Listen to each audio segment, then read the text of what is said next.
Welcome to our spooky episode of what I've read so far in my fall TBR. Today's video is going to be filled with 3 classics that are spooky, uncomfortable, and absolutely delightful for this season. So make sure you grab yourself a spooky, delightful, tasty drink, whether that be coffee, tea, hot cocoa, water, whatever your heart desires, or maybe your teeth.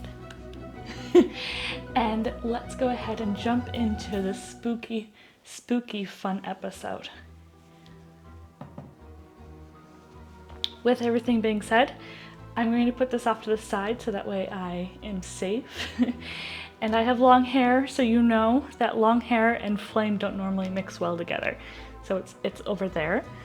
But we're going to go ahead and jump right into our video. Today we are talking about 3 classics that are so good and so delightful, and I highly recommend. And these books are going to consist of Shirley Jackson's The Haunting of Hill House, which is so delightful and spooky, filled with hauntings and ghosts.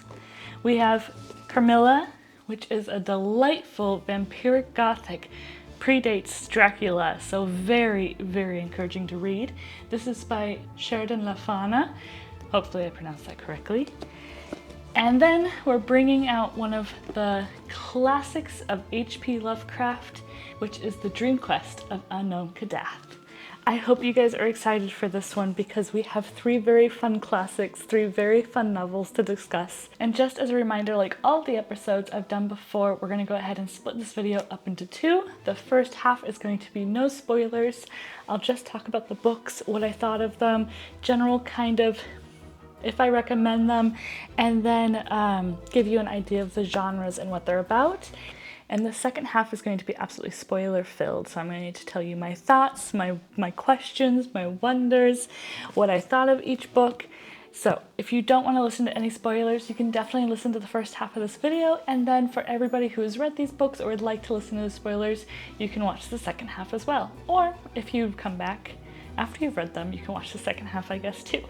So I'm really excited to talk about these 3 books. I think they're going to be absolutely delightful. You're going to want to pick them up immediately because they're all quite short, but super atmospheric and absolutely perfect for this time of season. So let's go ahead and start with Shirley Jackson's The Haunting of Hill House. I always want to call it The House on Haunting Hill, but that's not it. It's The Haunting of Hill House. This is a classic, one of Shirley Jackson's masterpieces, I believe. I've read You've Always Lived in a Castle, which I truly did like, I truly did love, and this one's not far behind it. It is really atmospheric, really spooky, uncomfortable. You're dealing with some guests who are invited to stay at a haunted house, a house that has been abandoned for many, many years. And the story goes, as people come into the house, they cannot stay there longer than 3 nights. Or 4 nights, I can't remember which one. And so what ends up happening is the people who own the house, the people who actually keep this house in their name, haven't even lived there either. But their son would like to take over the house. He would like to own the house and put on big bashful parties and everything. But first, somebody who's from the more paranormal, more ghostly kind of community would like to come in and research this house for some scientific discoveries. So he decides to invite some characters, some interesting people to this house to kind of get another opinion, to get another perspective on the ghostly happenings in this house. We have uncomfortable scenes, we have spooky interactions, but don't worry, there's actually nothing to see. It's all what you hear, which is one of the things that made me very, very spooked out in this book.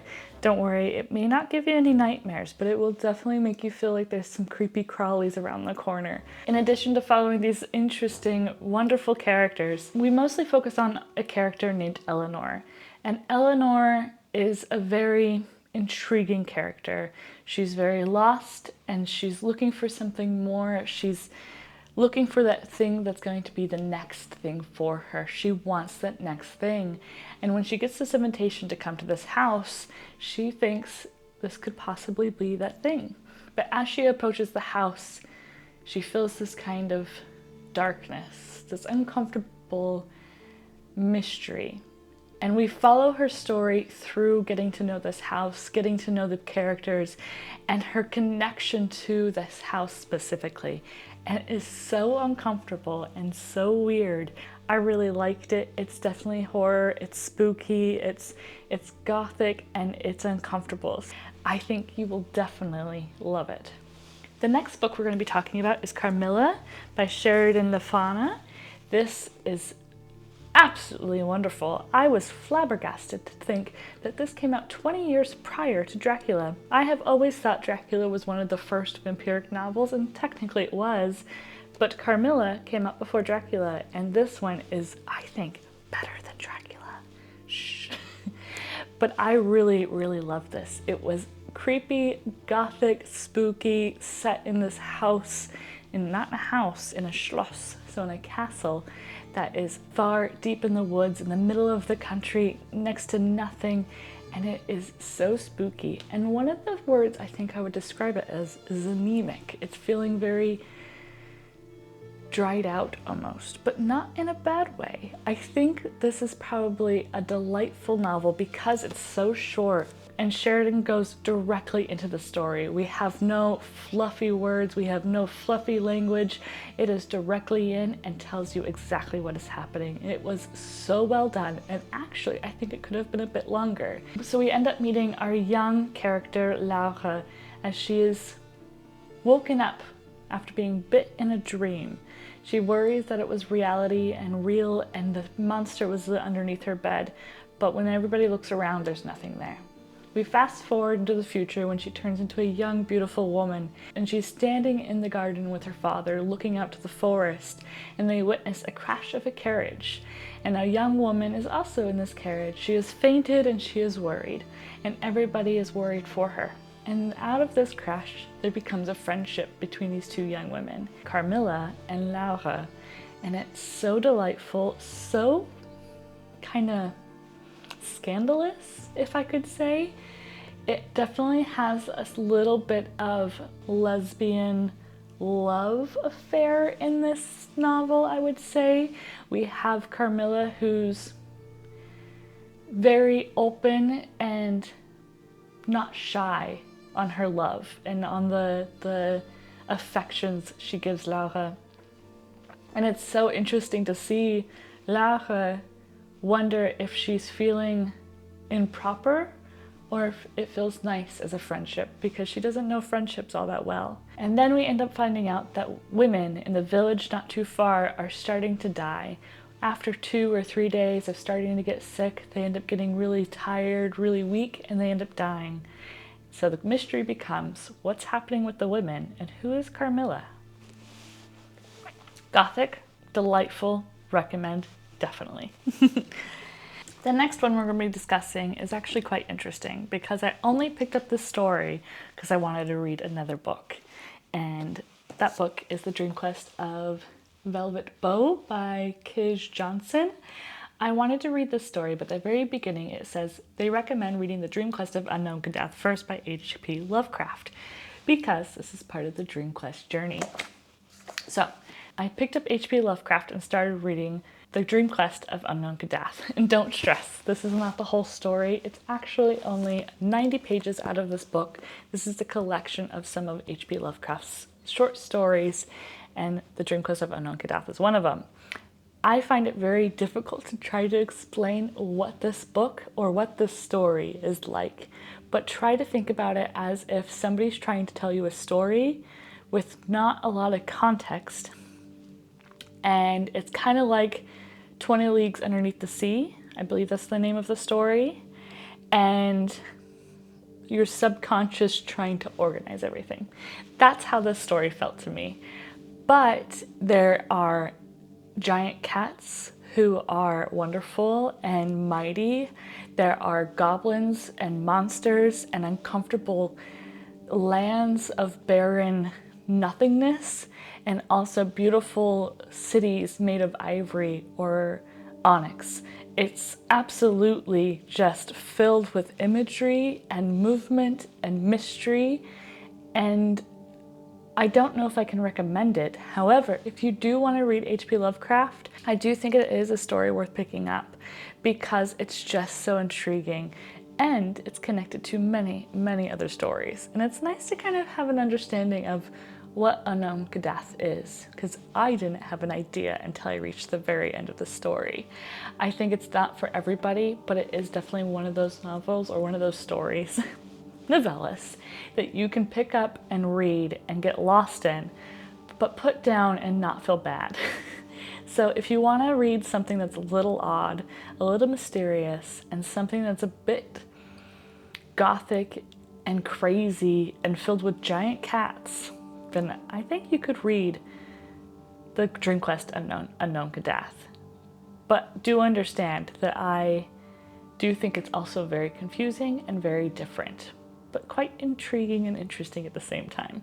So not necessarily a recommendation, not a non-recommendation, just a valid warning that this one is very interesting and very different from maybe many other stories that you've read before, but maybe a nice different and a nice change from the other stories you've read before, if that makes sense.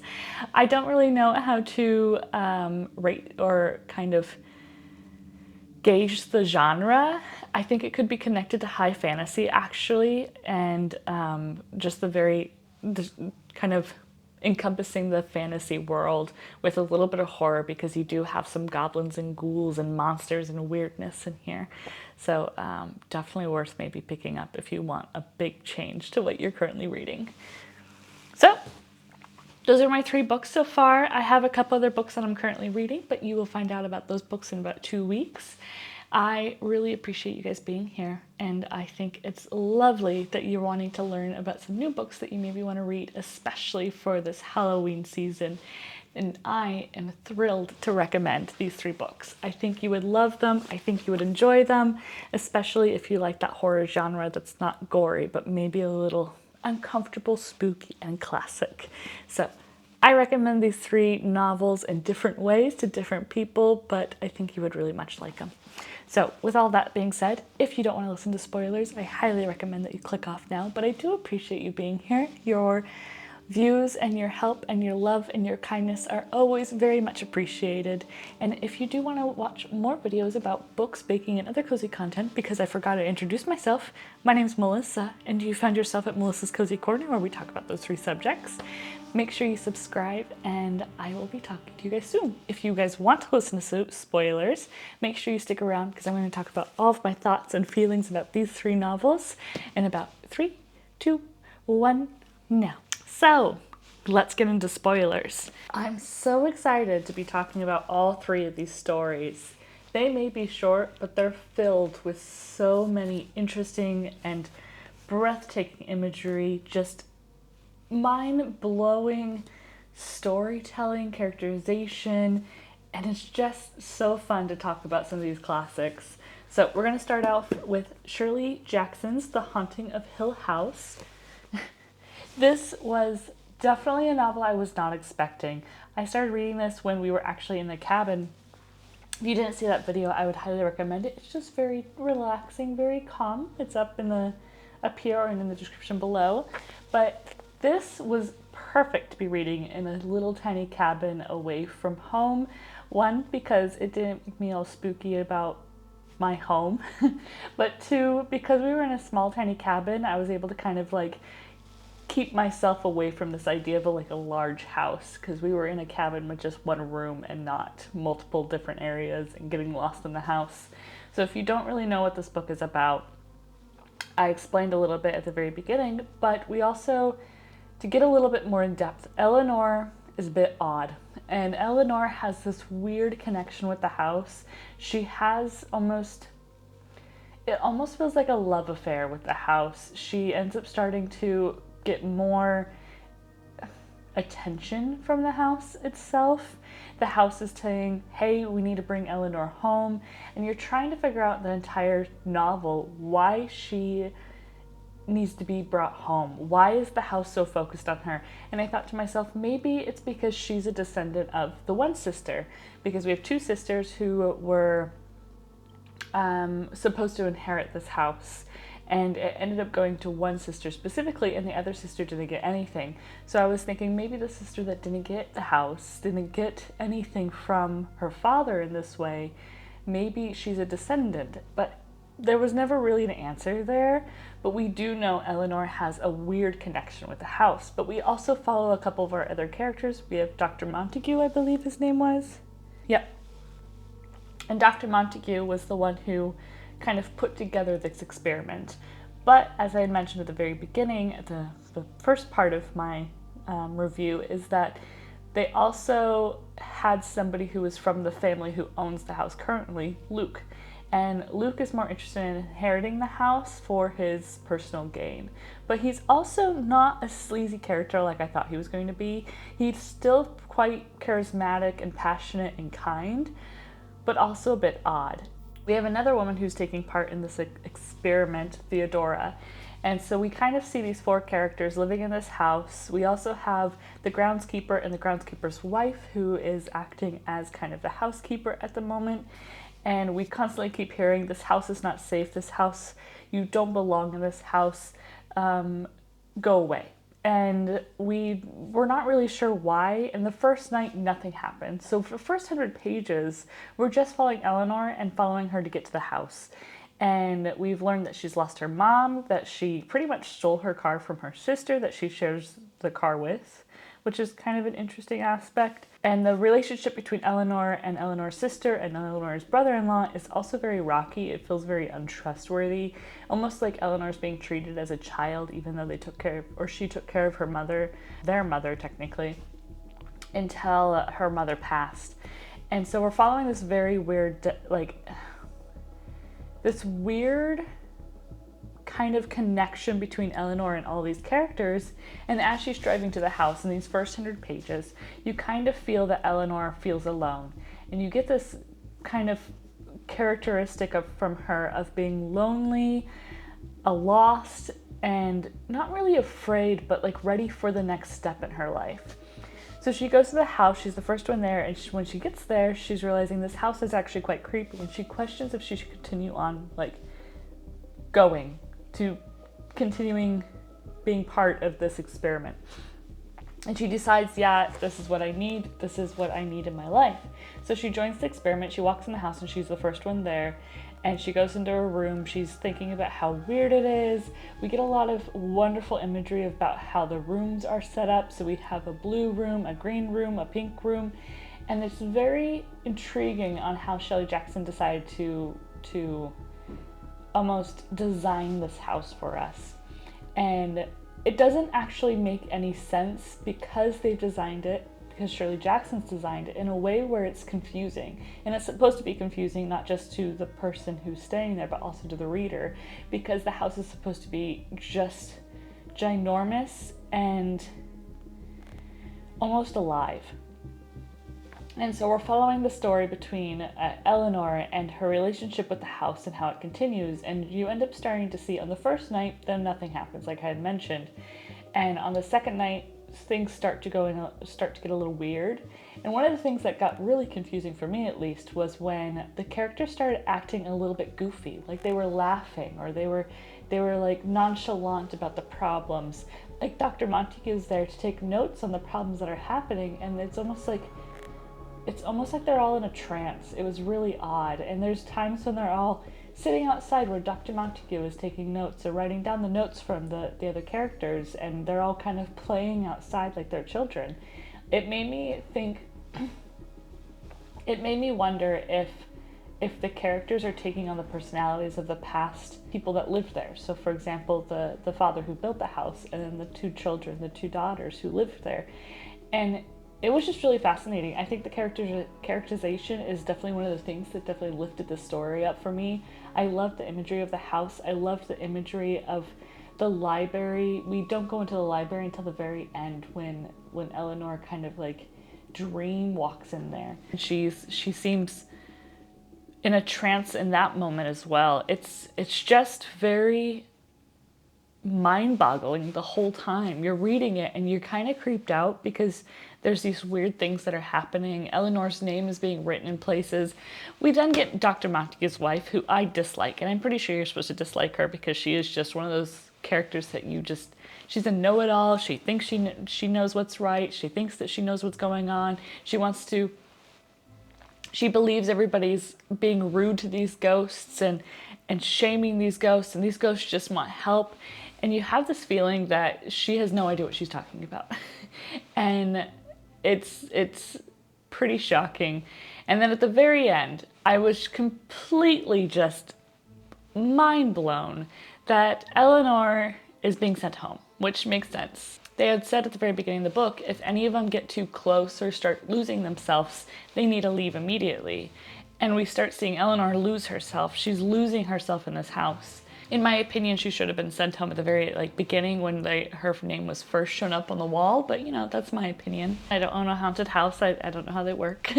But at the very end, she's being sent home. And you find out that Eleanor doesn't have a home to go to. She doesn't have anywhere to go to. She stole her sister's car and her sister doesn't give a crap about her. Her sister's on vacation, or she's trying to go on vacation and she's frustrated that Eleanor's ruining her vacation. The people at the house are trying to send her away. Her whole life is in a box because her mother has died and all she had left was pretty much a box because she sold the house and sold everything else because there was no reason to keep anything else. She doesn't have a life. The first time she's ever felt wanted or seen or heard was being in this house. So what does she do? She kills herself on the property and now she's part of the house. It's pretty crazy. It was one of those novels where I was like, wait, did I understand it? And I'm still doing that thing where I question if I've understand a book the way I'm supposed to. And so this is a novel I'm going to have to reread again. I'm also going to, of course, watch other people's reviews on it. But it is quite interesting to first kind of have a thought or review your own feelings and thoughts about a novel before going out, because you're kind of trying to dissect it with a fresh mind. And yeah, I've seen the show. I loved the Netflix show. I thought it was really well done. The story is still quite different. And I think it's so intriguing and just breathtaking that I think I of course I would definitely reread it again. I do think I liked We've Always Lived in a Castle a little bit more, but just because I think I not connected with the characters, but I understood the characters a little bit more in that one, weirdly enough.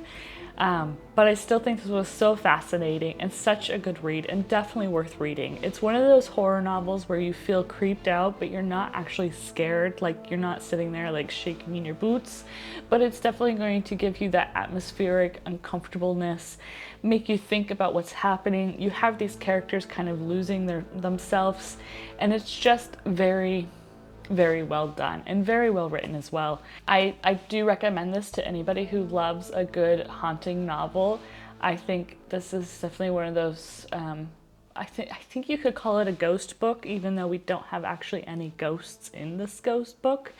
But with how it's written and how the story is told, it's just very ghostly and very hauntingly put together. So highly recommend. I think it was a delight to read. I do still wonder if I understood the characters completely. I got really confused with Theodora's and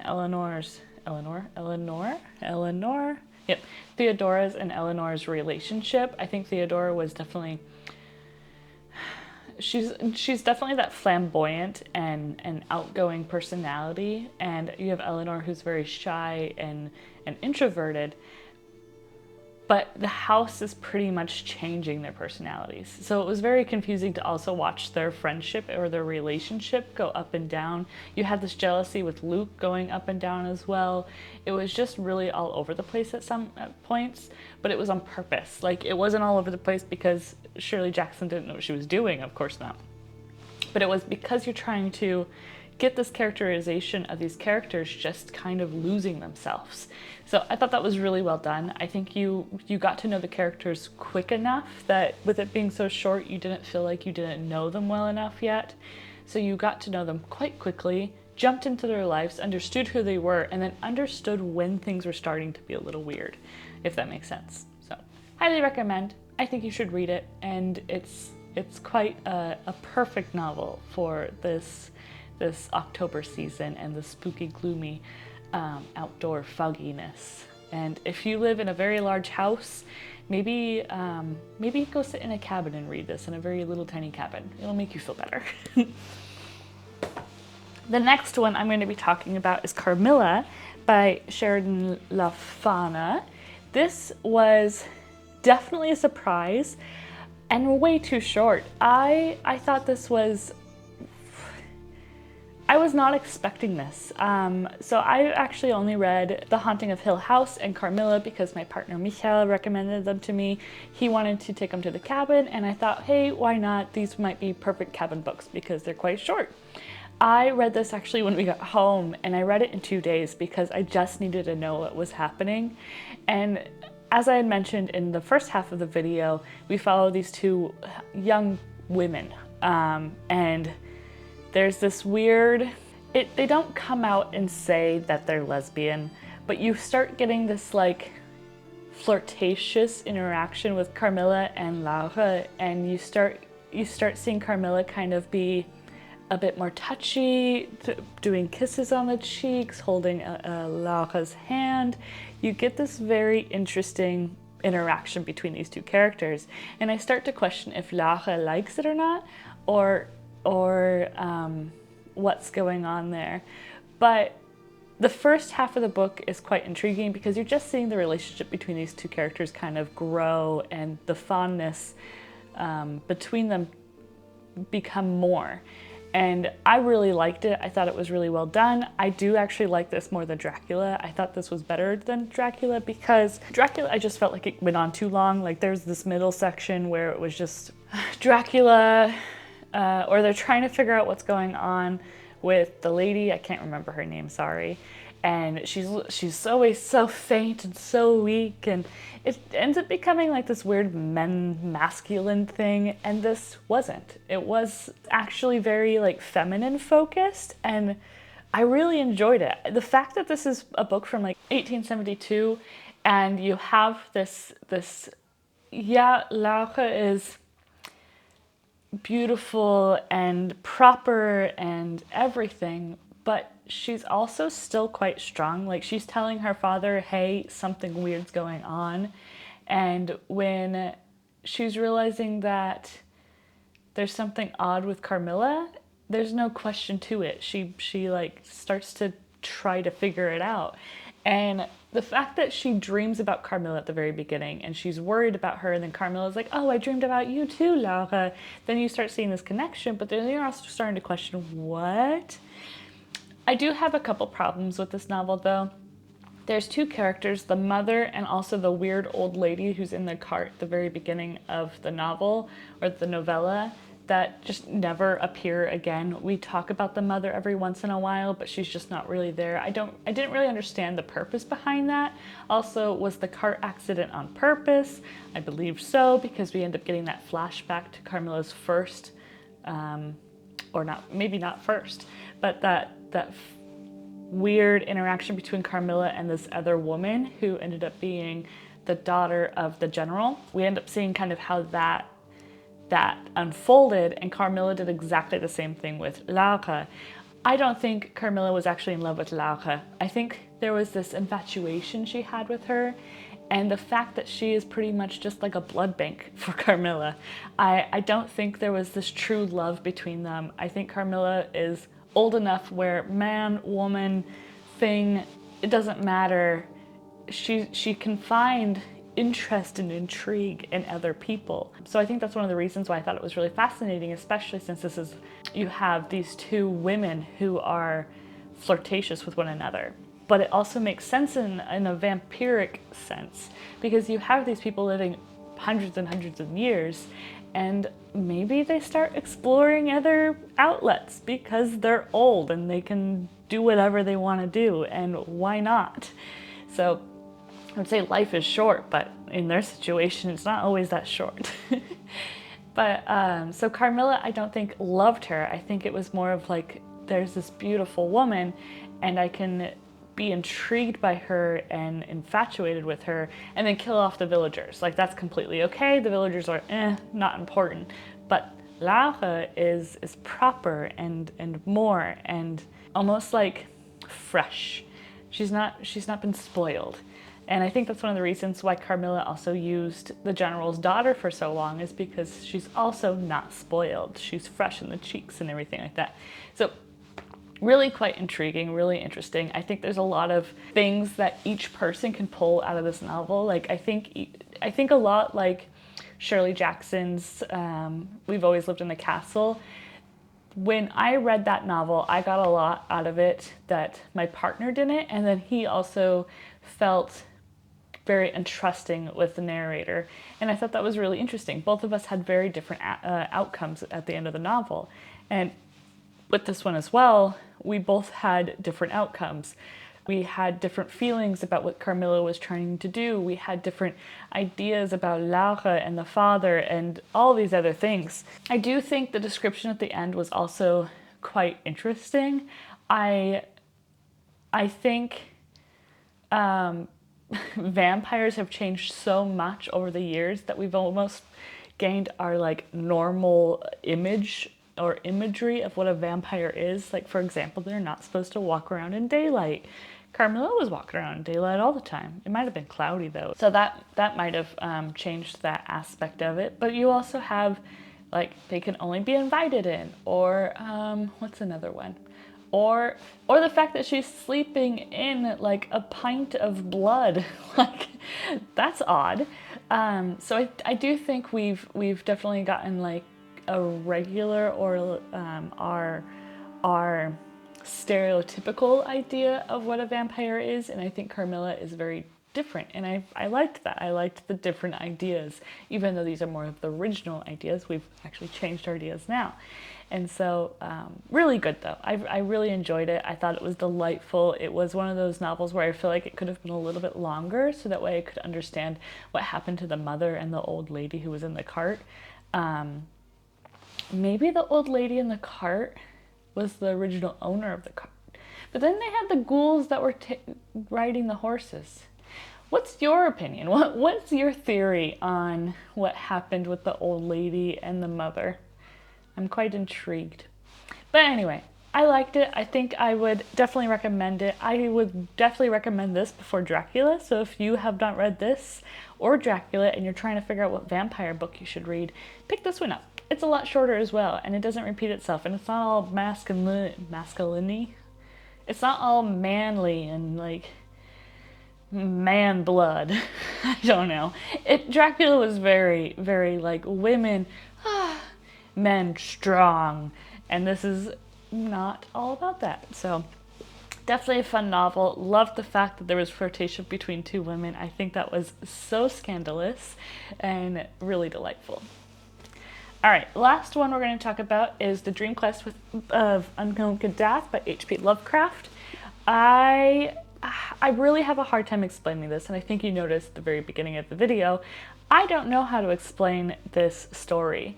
But one of the things is the Dream-Quest of Unknown Kadath follows our character Carter, I believe his name is. And he is trying to get to this sunset land, this beautiful, beautiful land. And he has to, and he's seen it in his dream a couple times, but every time he gets there or gets close, he gets taken away. And so his goal is to work through his dream land, work through the dreamland, because there's one, and try to get to this land of sunset, this beautiful, beautiful land. In his dream state, he's starting to work on his adventure. Think of Lord of the Rings without any dialogue. Think as if somebody were to tell you Lord of the Rings without any dialogue between the characters and just be very factual with it. That's how this reads. It's very, this happened, this happened, this happened, this happened. It was hard for me to read at times because I was trying to just get sucked into the story, but I just felt like it was changing a lot. I did read that H.P. Lovecraft didn't feel like this was one of his more better pieces, so it wasn't one that he wanted to publish, but it's connected to a lot of other stories, so I'm not surprised it did get published after his passing. I do still like it. It's just really hard to connect to. But I really love the giant cats. I thought the giant cats who jumped to the moon were fantastic. They're kind of Carter's guardian during certain parts. We have ghouls and we have goblins. We have weird creatures with mouths that are up and down, not side to side like ours. And the imagery that's put throughout this story is absolutely amazing. Like the fact that we have these beautiful sceneries built for us. And there were times that were kind of weird because he would be falling through a hole for hours, it felt like. And I wondered to myself, was it hours or did it just feel like hours? Because that was never clear. We didn't get a kind of a time aspect in this story because he was always kind of moving. So he's trying to get to this golden city, this sunset city, and he works and he works and he goes through trials and errors. He talks to people, he gets more clues, keeps going and going and going, and people are saying you can't do it because nobody's ever been there. Nobody's ever been to the unknown Kadath. And he's going to persevere. He's going to do it. He needs to see this land, this sunset land. And so he finally gets there after 85 pages of suffering and pain and just getting caught and captured by bad guys and getting saved by good guys or goodish guys. So it was really intriguing. And then we have a battle in the middle of it, like a war between the ghouls and I can't remember. It was like the Reapers or something like that. They're scary monsters, and the scary monsters kept imprisoning the ghouls, and so finally a war broke out and the ghouls won and they took back over their own city. And so that was like a random like middle piece and piece because it was closer to the end. And Carter finally gets to unknown Kadath, and when he gets there, a pharaoh is there, and a pharaoh is saying, Carter, you dumb butt. This dreamland, this sunset land of that you dream of, is just your happiest place. It's the place you used to wake up and see as a child, and it's the place that you're happiest at. And I thought that was actually really beautiful. And like we dream of the grass is always greener on the other side, right? And sometimes the grass is greener on our side. We just have to see that beauty and we have to see those wonderful things. It's like when it's all gray and sad outside, instead of seeing it as gray and sad, seeing it as gray and mysterious and adventurous. When it's hot and uncomfortable outside, instead of thinking it's hot and comfortable, thinking this one's a little bit harder for me because I don't love the heat, but thinking I can go adventuring in a pool and create an adventure land in my head. I don't know. Kids are probably better at that one than I am. But I really did like the ending of the story, and you find out that Carter has actually dreamed of this land, and now the gods are there instead of taking care of the dreamland. So Carter is sent back to go get the gods and bring them back to the dreamland. He ends up waking up and not doing that at all. The idea of the story is beautiful and wonderful. The execution is quite difficult, but, and a hard but here, I haven't read anything else by H.P. Lovecraft, and maybe this is just his writing style. Maybe this is how he tells his stories. However, I still enjoyed it. It's not a story I would sit down and reread again. However, I did find out that there's a graphic novel of the Dream-Quest of Unknown Kadath, and I would 100% read that. I would pick that up in a heartbeat and read it because that would be really intriguing. I love the imagery that was being created. I love the towns. I love the cities that were made. I love the fact that cats were jumping to the moon and back. I loved these things H.P. Lovecraft was able to create. I just wish I could have seen them more. And most of the time for me to see something like this, I need a little bit more description of the cities and not just like 2 or 3 paragraphs and then down to the next city. So I would 100% pick up the graphic novel. I don't know if it sticks really closely to the story, but I would be very curious. And I think I would recommend the graphic novel before I recommend this story specifically. But, again, a but. But if you want to pick up something that's a bit different and fascinating, I do recommend it. I think it's definitely something different. It's one of those stories that you wouldn't normally pick up, I think, unless you're an H.P. Lovecraft connoisseur or you love his writing. But I enjoyed it. It was something different. It's not my favorite of the 3 classics I've read for this episode, but it was still enjoyable. I didn't dislike any of them. So if you want to pick up any of them, I recommend it. Maybe the graphic novel of H.P. Lovecraft, but I think this was a very wonderful 2 weeks of reading. I think I was able to get a new perspective of hauntings and vampires, and of also another way of telling a story. So definitely delightful for all 3 of these. I highly recommend them. And that's it. That's all we have for today. I have a couple other books that I started reading, like The House of Leaves and Neil Gaiman, The Graveyard Book, but I haven't finished them, so they're going to be part of, hopefully in 2 weeks, be part of that video, but I'm not sure yet. We'll see. House of Leaves is a thick book. I've only gotten 3 chapters into that one, and that one's a hefty one. But I'm still enjoying all of them. I'm still enjoying my reading. I would love to hear how you are doing on your fall TBR. Are you keeping up with your fall TBR? Or are you picking up new books here and there and just saying, I'll get to my TBR one day.